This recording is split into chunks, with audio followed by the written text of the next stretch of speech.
Hello everybody and welcome to my first commentary video. I want to jump right in, but before that, I just want to say that G Gill, the player whose video we're about to watch, he edits out the character select screen from his videos, and he skips the cutscene animation after he gets his video uploaded, so I will pause the video right at the beginning to talk about the character choices a little bit, because that's something I would normally get to do pre-fight, and I will also make sure to let you know when a team achieves a summon. Now you can look at the top left of the screen to see which summon the team has chosen, so I don't really need to tell you that. But here we go. So we have Y'shtola, Zidane, and Garland versus Bartz, Warrior of Light, and Shantotto. Now they're in Final Fantasy IX's Alexandria stage, so this is going to be big for the mages because there is an obstacle in the middle of the stage that you can hide behind, and there are vantage points to see the entire stage from on top of the buildings on the outskirts. This could pan out big for Bartz because his Black Mage spell does not follow in a linear path. It just appears a set distance away from him, or wherever the opponent is, if they are within his range. It could possibly be bad for Shantotto, because I know that a lot of her spells travel linearly in a direction, and they're not going to go through the building that's in the middle of the stage. At the same time, because there's a building in the middle of the stage, it bottlenecks the passageways to her if she's firing at someone. Like, if you want to get to her, you gotta come between... you gotta come to her in the alleyway of the road. You can't be in the buildings on the side, and you can't come through the building in the middle. So anytime a melee fighter wants to get to someone, it would be advantageous for them to go high and then come down at their opponent. Y'shtola, the stage setup could work well for her as well, because like Bartz, her spells aren't quite as linear, and it could obscure her traps partially. The final character to worry about is Zidane, and just because he's a speed character, and there are a lot of walls here for him to achieve wall rush, so I don't think you want to get caught on the ground versus Zidane here, because any single combo can probably send you into wall rush if he uses his attacks that activate wall rush. That being said, let's jump right in and see what happens. Sort of the fight, Bartz immediately grabs a wall and sends out those spells. Oh, he's using his Earthquake HP attack, which is the even better choice for the stage. You can see those pillars of the ground coming up. That's Bartz's HP attack, and it comes up under the opponent. And like I said, there's no linear path that it has to follow, so we can get right into what it's trying to do. It looks like both teams have chosen Alexander again, which is the usual setup. You can see how there's walls all around the stage to achieve wall rush if you get caught in a combo. It's pretty hectic. Garland can extend his sword via a chain on the inside, so you just saw him do a mid-range attack, much like I was talking about Furion in the battle mechanics video. And apparently I was wrong about Shantotto's attacks being linear, because you can see that her and Bartz are just hiding behind the stage and throwing out spells. Even Bartz just did his HP attack, and it looks like it's floating through the middle section, so certain attacks do go through obstacles. So it looks like the other team could just be in a bad situation with both of them there, and there it is, getting caught on that middle section and getting wall rushed. You don't want to be on the ground in this stage. There's too many walls. Blue team already has their summon, and here it goes, Alexander on the field. I don't know if Bartz has had time to master anything yet, so I don't know if he'll throw out all his buffs or not, but it just looks like he's going for HP attacks in the chaos. Blue team is down 1 life.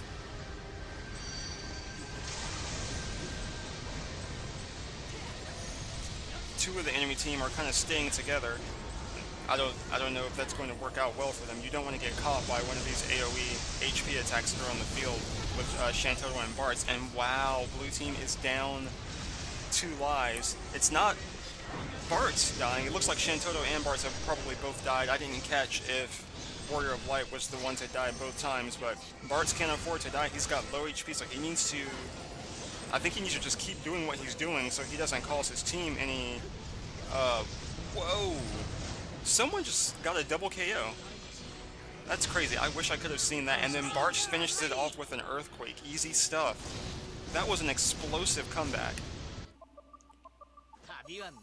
Alright, what do we have here? Looks like we have an enemy Bartz, Y'shtola, and Warrior of Light versus... It looks like we've got that Garland and Zidane on our team now, and it probably is the same two players. Let's see what happens. This stage is pretty open. There are walls other than the outside barrier of the stage, but they're not very large. So I think this will be a pretty straightforward brawl. There's not much you can employ with the stage as far as gimmicks go. And none of the characters have anything that's too crazy to work with. So let's see what happens. Alright, Bart's just gonna keep his space, get a little bit of mastery credit on that archer class. You can see everyone on the field is kind of just throwing out attacks at range. No need to get in too close and commit to anything yet. It looks like the enemy Bartz threw out his Dancer HP attack when he had a chance. Looks like he's opting for the strategy of just getting damage where he can to make the kills go easier. Warrior of Light, Wall Rush combo into Holy Sword. Just like last match, blue team is losing a lot of HP early in the fight.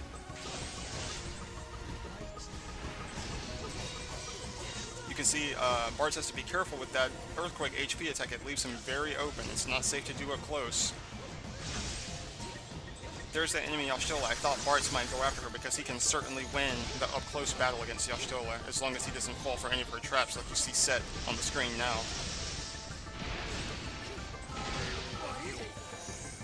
And Garland has gone down. Everyone has suffered HP damage in this fight. It's very aggressive. No one is being able to play it safe and maintain their own status. And Bartz is down. He just keeps throwing out those earthquakes when it's not safe. They're going to lose at this rate. Like I said, it was a good choice in the previous battle, but in this it just was not. He has nothing to protect himself while he throws out that attack. So that ended quickly and unceremoniously. So like I was saying in the battle mechanics video, you've gotta be aware of what the right choices are to make win. And I just don't. I mean, I don't know what Bartz could have done. It seemed like his teammates were also getting handled pretty well, but you don't want your team to lose because you went down. So I would have focused more on brave attacks and trying to pin down the strong players from the other team. Like, figure out who's doing all that damage and maybe go after them and try to pin them down to give your other teammates a little breathing room if they're maybe not as good as you. Alright, so now we've got an Onion Knight who is an ever-present threat, and Ramza, you do not want to let sit around and do what he wants to do. His EX skill is to be able to charge it. He's the only character who can just sit in the back and charge his powers DBZ style, and then he can buff his whole party with cheer or buff himself with shout. And you just don't want to leave him alone so he can sit around and do that. Now, that being said, he's very much a threat up close as well. But I will take that up close one-on-one fight any day to letting him sit in the back of the stage and buff his allies. Especially when you've got someone on the field like Warrior of Light who already can buff his own defense, and Onion Knight, who is just an all-around threat. You don't need those stats getting buffed anymore either. So, if it were me, and I was blue team, I would make sure someone was focusing on Ramza. And here, we've got two Bartz and an Onion Knight. The more Bartz, the better. I don't see any weaknesses with this team other than the fact that none of them have the pure speed to just chase down Ramza. But there are no major disadvantages in this fight, especially if those two Bartz players play well. Uh, and Furion, um, he can win the mid-range battle against Warrior of Light. So, I would try to prioritize good matchups while understanding that, the battlefield is fluid and you can't, you never know who you're going to be with. You can't overextend yourself chasing someone. But if I was the Furion player, I would think best case scenario would be to have to fight Warrior of Light and not get outranged by the other two characters. Let's jump right in, moving quick. Throws out the aerial version of his Earthquake. It's a arrow attack, Araga, or something like that. It's called Kamai Taichi. I don't know what that means, but I'm gonna call it Aroga. Yeah, Onion Knight, his attacks have a lot of lag on him. He got punished by that other Bartz. And there is just a cluster happening in that corner. I would not want to be there. Just wall rush after wall rush, got caught by the Earthquake and actually died. Poor Onion Knight. Yeah, you don't want to get in a 2v1 situation in this game with skilled players. And there it is again, those player combos. One Bartz was using his Samurai HP attack, and G Gill just decided to add his damage on top of it.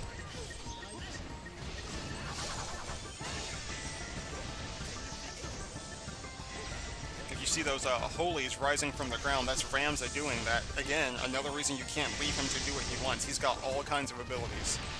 Give him space, he's going to buff his teammates, and he's going to launch holy attacks at you.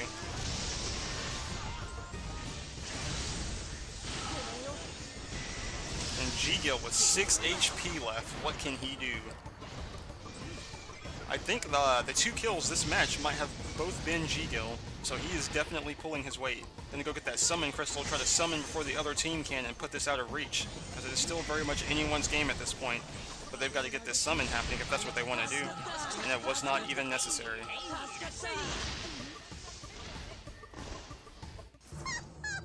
Like I was saying, 2 Bartz players, it's nothing to shake a stick at. He's very versatile, he can handle a lot of situations, and G Gill stepped it up and got 2 of the kills for the team himself. It's not a very common occurrence.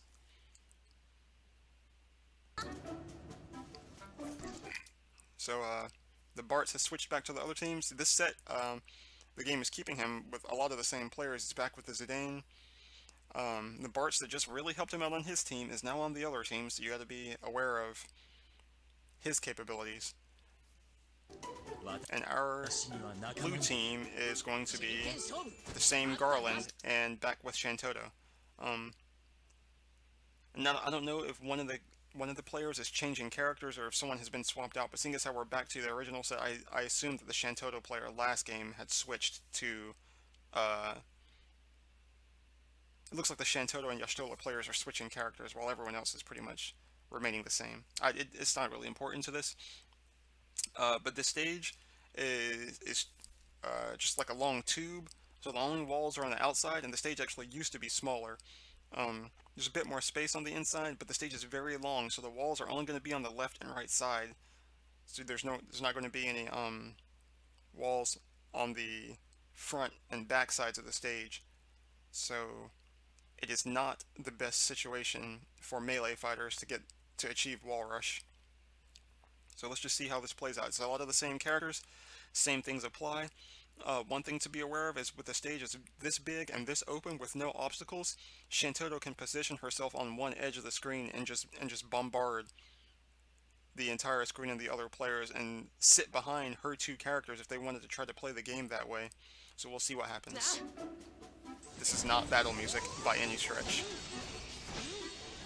G Gill is running with Bartz's counter. That's really scary, because right now he can only counter Brave attacks, but once he masters it, he'll be able to counter HP attacks. Good damage. It's going to be a scary thing for any player to decide to attack him, and as you can see, he's very comfortable with throwing it out. If you get near him, he's going to throw out that counter, and he's going to try to bait you into attacking.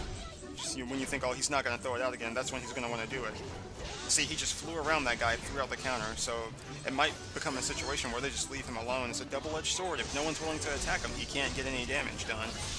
But that also frees him up to get brave damage and keep his other opponents weak so he can't damage his team. You gotta make a decision on if you're going to attack him or not. It's the risk and the reward. Do you want to just fight the other two characters, or do you want to risk getting taken out by counter? Because at this point, he's got it mastered, and if you try to hit him with an HP attack, it can be your life.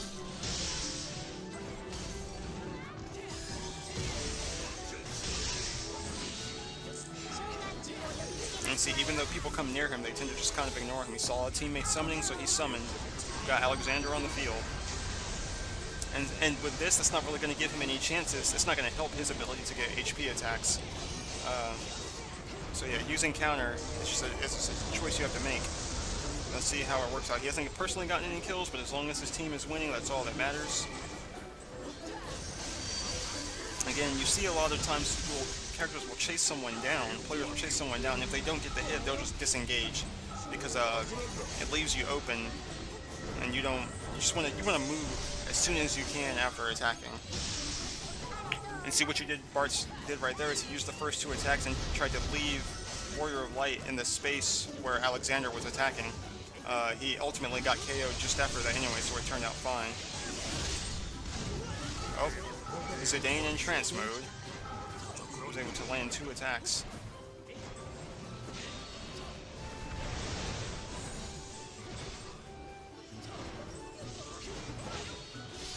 You can see, like, people just aren't targeting Bartz. Like, they'll come near him, they're like, oh, I don't need to worry about him. Oh, that is going to be the game. That was very good. Bartz threw up the counter, and Warrior of Light was like, oh, I got him. He already threw it up. It's going to wear off in time. But he was too late on pulling the trigger on his own HP attack, and Bartz was able to throw back up his counter. I feel like if they had just stuck to plan A of, let's just not attack this guy, then they might have had a better chance of winning. But he thought he saw an opening. He tried to take it, but he was too late on pulling the trigger, and so Blue Team was able to secure that win as well. So that's all for now. Like always, please like, comment, subscribe if you're interested, and let me know who you would like to see in battle next. And I'll, do the same type of commentary, try to give the overview of the battlefield, both teams. I'm trying to talk about both teams fairly, and not just as if we want the player we're watching to win. Talk about what everyone needs to do. I know it's kind of hard when you're focused on one character to do that, but I'm trying to do that. And I will also be able to give tips, strategies, and insight onto the character that we are watching, so you can see what you might think about doing when you finally do get your hands on the game. So until next time, everybody, have a good day.